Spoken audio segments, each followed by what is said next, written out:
খুলনার বটিয়াঘাটা উপজেলার এই পুকুরেই গত বছর হয়েছিল ভেনামি চিংড়ির সফল চাষ। সেই আশায় এবারও পুকুর প্রস্তুত, পানি প্রস্তুত, কিন্তু অনুমোদন না থাকায় শুরু হয়নি চাষ। ফলে পুরো ঘের এখন পরিণত হয়েছে এক নীরব অপেক্ষার প্রতীকে।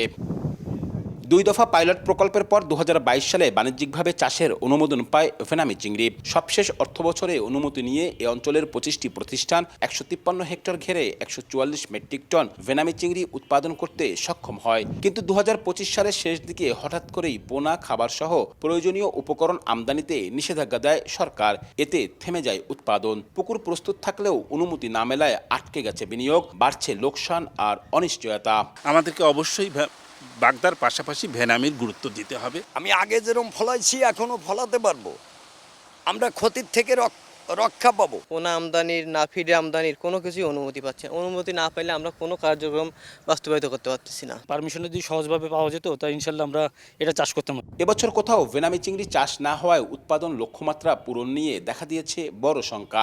আন্তর্জাতিক বাজারে চাহিদা সম্পন্ন এই চিংড়ির সরবরাহ কমে গেলে সরাসরি আঘাত পড়বে দেশের রফতানি আয়ে। প্রায় 4 লক্ষ মেট্রিক টন আমরা উৎপাদন সক্ষমতা আছে, কিন্তু আমাদের র মেটেরিয়ালস আমরা পাচ্ছি মাত্র 30,000 মেট্রিক টন। এদিকে চাষিদের দাবি ও বাস্তবতা বিবেচনায় নিয়ে নিষেধাজ্ঞা প্রত্যাহার ও পুনরায় অনুমোদনের বিষয়ে কাজ করছে বলে জানিয়েছে মৎস্য অধিদপ্তর। সরকারের সঙ্গে এটা আলোচনা করে দ্রুত এই ধরনের রেস্ট্রিকশন প্রত্যাহার করে আবার নতুন করে চাষিরা যাতে চাষ করতে পারে এবং পিএল উৎপাদনের কার্যক্রম শুরু করতে পারে সে ধরনের বিষয়ে চেষ্টা চলছে।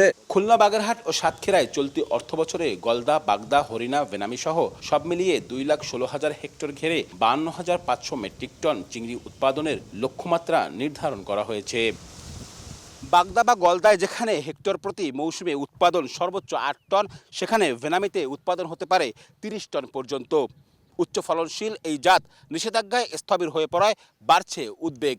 দ্রুত সমাধান করা গেলে এ খাতে বাড়বে উৎপাদন, কর্মসংস্থান ও রপ্তানি আয়, এমন প্রত্যাশা সংশ্লিষ্টদের। আব্দুল্লাহ আল মামুন রুবেল, সময় সংবাদ, খুলনা।